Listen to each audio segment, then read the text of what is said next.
Hello and welcome to SEC Basketball Predictions. I'm your host, Chris Lee, joined by Blake Lovell and Max Barr. Today's show, we're going to talk about Maryland, a last-second winner, thanks to Derek Queen, over Colorado State to get to the Sweet 16. Also, Florida had its hands full with UConn in the round of 32, but got here. Both teams have been playing really, really good basketball of late. You can see this one 6:39 Central on TBS or True TV. It is in the Chase Center in San Francisco, Florida, about a 6.5-point favorite as we do this.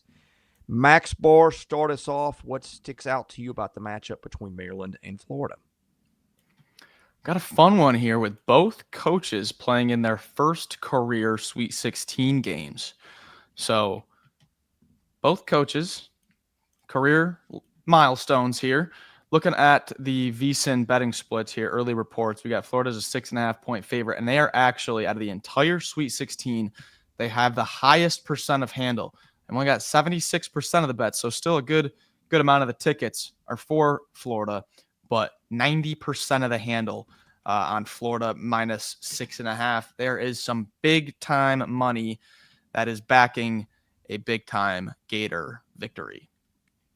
Well, whether that's Big Gator EJ or anyone else out there that's getting in on the action with the Gators, there's reason, I think, to be a little bit more optimistic. I know the UConn game was certainly one that we said we thought would be tough for Florida just because of all the reasons, playing the defending back-to-back national champions and all that, and just sort of the psyche of the way that game's set up from a pressure standpoint. But now it's like you get this Maryland team who, coming in, if we remember, like a lot of people were saying, hey, if there's kind of that tricky potential game for Florida, Maryland may be the team that's not getting talked about enough, even though they were the higher seed in that category. It was sort of looking at the bracket and seeing how it would unfold and all that. But we kept saying, look out for Maryland. Like they're, certainly all the metrics, love them. They've been really good this season, obviously in a very strong Big Ten. And so, first two games, they blow out Grand Canyon. They beat Colorado State at the buzzer, and now they play this Florida team that I'm curious to see, again, how this reset for a couple of days, what that does for them, because they were coming in, whether it was Duke or Florida, probably the two best teams in the country heading into this tournament. And then Florida almost had a little slip up against UConn, but I feel like we've seen that before, and this Florida team has done a pretty good job of responding this year, to any sort of adversity. Even though they won the game, a little bit of adversity there, they responded, found a way to win. I wonder, did they just come out here and all of a sudden, like, all right, we're good. We got that out of the way. And now let's go play a Maryland team that we know what the discussion is going to center on. It's going to be the depth versus perhaps the lack of depth in this game. I think that's immediately where you turn your attention between these two teams. Yeah, look, Maryland has got a top five starting five in the country. Derek Queen and Julian Reese are where the conversation starts, but they got three transfers in Gillespie, Miguel, and Rice from Belmont, South Florida, and Virginia Tech, respectively, all of whom average double figures. The drop-off to bench minutes is pretty steep. You got three guys playing 10 minutes or more, two of those barely. We kind of know what we're getting with Maryland, which is going to make foul trouble sort of a thing to watch. Max, I'm going to start with you. What are you watching in terms of maybe potential matchup issues for Florida here? I don't know if I would call it matchup issues, but one thing that Maryland does defensively that I think could cause Florida's offense maybe to stall in some areas is their three-point defense. Maryland does a fantastic job at defending the three. I think they were top three in the Big Ten in opponent points from three. When you're looking at the distribution of threes, twos, and free throws, they did not give up a large portion of threes at all. And Florida was number one in the SEC in points from three. So you have that stark contrast just right off the bat. When you're looking at the top of the matchup, Maryland defensively tries to limit your three-point attempts as much as possible, and they defensive rebound with Reese and Queen very well. However, they don't bring anyone underneath Reese and Queen. So the whole, like Blake said, the main storyline of this whole game, you can pick apart, they do this well, they do this well. First half, I expect to be a very tight, closely contested game. But what does it look like in the second half when the waves of Florida's rotation start to get working? is that 3-point defense for Maryland going to start to get broken down as some offensive rebounds start flowing in and stuff like that? But right off the bat, Chris, that Maryland perimeter defense should cause some issues. Well, I think what's going to cause some issues to me, and this is where I go, we start with the depth, but to me it's like, okay, if we add that in, where can Florida do the most damage? It's the same place they've done the most damage all season long, and that's on the offensive glass. And what happens when you get plays that are contested off of offensive rebounds? Sometimes there's a tendency where you get fouls. Multiple guys going for the ball. Florida gets an offensive rebound. Maryland guys doing everything he can to try to keep them off the glass. Whistle blows, foul. Free throw attempt for Florida, however it plays out, right? You got a lot of bodies in there going for the glass. So if Maryland's priority number one is to keep Florida off the offensive glass, that means there's going to be a lot of physicality in the paint. So if Florida can keep doing what they usually do, which is be one of the best offensive rebounding teams in the country, and now, as we said, you've got it's just ridiculous when you look at this. You've not just got the three guys we talked about all season. You got four guys. You got Alex Condon, Ruben Chenyolu, Micah Hanlogden, and our guy Thomas Houck. All these guys soaring to try to get offensive rebounds. And that doesn't even mention the guards, who have also done a pretty decent job at that, I feel like, this season. Can Maryland keep them off the offensive glass? If they can't, then I think you're going to get more of that potential to get guys in early foul trouble. And I've said the one thing that bothers me a little bit about Florida is they're almost in the 200s now in free throw shooting. So just because you foul them doesn't mean they're going to make them. They missed 12 in that game against UConn. But if you foul them and you're a team like Maryland, that's where the potential issues come in. Because like you said, I mean, there's never been a clearer picture of what a team needs to do in terms of like who needs to score, right? Queen averages 16.2, Gillespie 14.6, Rice 13.9, Reese 13.3, Miguel 12. Next, 3.5.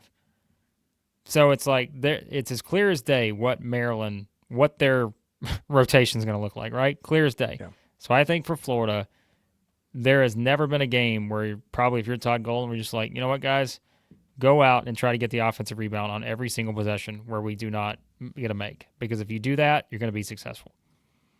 Yeah, the other thing there I'm looking up, because I think Reese and Queen need to be on the floor as much as possible if Maryland's going to pull the upset. Queen didn't foul out all year. Reese fouled out a couple times. They were, I think 3 times. A couple of them were early in the year. The last time he fouled out would have been February 9th at Rutgers. But, guys, since then, he drew 4 fouls, twice in March games, actually 3 times in March games, if you include the Michigan game and the title run.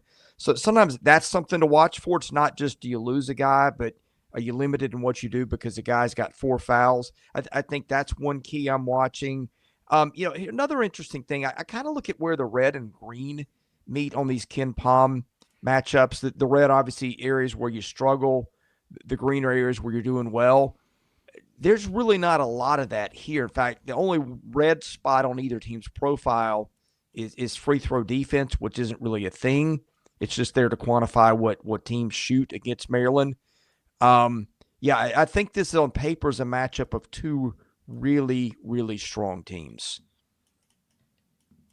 Yeah, one more piece of the matchup that I want to talk about before we get to picks is Florida's interior defense. Florida has the number 1 2-point percentage defense in the SEC. Maryland offensively, as good as those bigs are, 15th in the Big Ten in 2-point percentage offense in conference play. So that's the biggest contrast in one category of the entire matchup through conference play is Maryland's inefficiency around the rim and Florida's ability to force that.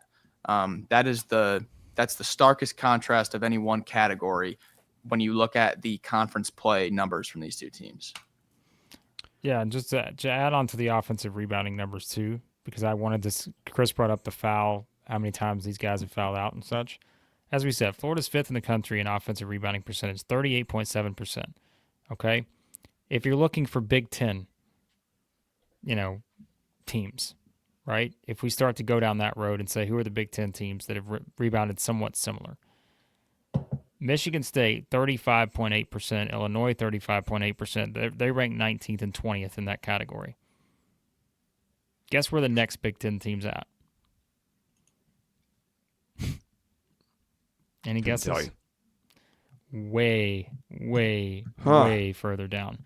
Michigan at 76, 33.4%. So the point is that I just don't think Maryland's not seen a team like this that's going to attack the glass the way that Florida has all season long. I think that, to me, may wind up being the story here, because it looks like, at least just by the numbers, you didn't have a ton of that in terms of the percentages, at least for some of these teams that they were playing regularly in the Big Ten. So that's a great find, because that is at odds with the traditional view of the Big Ten, is it not? I'm fascinated by it too, because I was like, wait a minute, am I just missing some teams? But no, if you filter it in KenPom, you have Michigan State and Illinois sandwiched together at 35.8%, and then it is a big drop to get to Michigan. So, yeah, very interesting. Are we ready for picks? We are ready. Let's have it. All right. I got two things I'm pulling on to make this pick here at the end after everything we broke down. One is Florida Basketball Hour just tweeted out Sweet 16 teams record against the other teams in the Sweet 16. How are you performing how did you perform this year against the final 16 teams left in the field? Florida has a record of 7-2 against the current Sweet 16 teams. Maryland has a record of 1-3. Maryland has faced one team this year in KenPom's top 10. That was at home against Michigan State in a game where Michigan State shot 26% from three and Maryland still lost. I don't think they're battle tested enough. I don't think they have the depth, and I think Florida wins here, and I'm pretty confident about this one. Yeah, look, Maryland is a really good team, and maybe even a great team, depending on where how you categorize those things. Florida's a special team, guys. I mean, this team, the only weakness that we can really find, as Blake has pointed out multiple times, is free throw shooting. And that could be a factor here, because Maryland, what was the stat that you pointed out? Like, they haven't lost a game by more than 6 all year. Yeah, it was something wild like that here. I'll bring it up. Yeah, lost by 4 to Marquette, 5 to Purdue, 6 to Washington, 4 to Oregon, 2 in overtime to Northwestern, 3 to Ohio State, 3 to Michigan State, 1 to Michigan. So, yeah, they got 8 losses, but haven't lost a single time by more than 6 points. Yeah. Well, when you phrase it that way, I'd say Maryland was a great team that probably could have used a little more luck. And you're going to need some luck to beat Florida for sure. No knock on Maryland. But, guys, I picked Florida as my national champion before the tournament started. The UConn game was tough. Nobody's immortal. It was a tough matchup for reasons we pointed out. I'm going to stick with the Gators, because I just really believe in the depth, the scoring balance, the guard play, everything you need to win. The Gators have got, and they ride to the Elite Eight. Yeah, I think just getting past that UConn game, I feel like can do some things for Florida. But I do think it's not the easiest matchup, even for all the things I mentioned with the rebounding and stuff like that. I think still that 5-man group for Maryland, as we talked about at the beginning, they are really good. And I could see them working some magic here, specifically in some of the areas Max talked about. I mean, on the defensive side of the floor, maybe forcing a few more turnovers for Florida. You can't have any careless turnovers here in this game. But I'm going to pick the Gators to advance in this one. If you're playing along in March Madness, you need to know about bracket bids. Blake, tell the folks about bracket bids.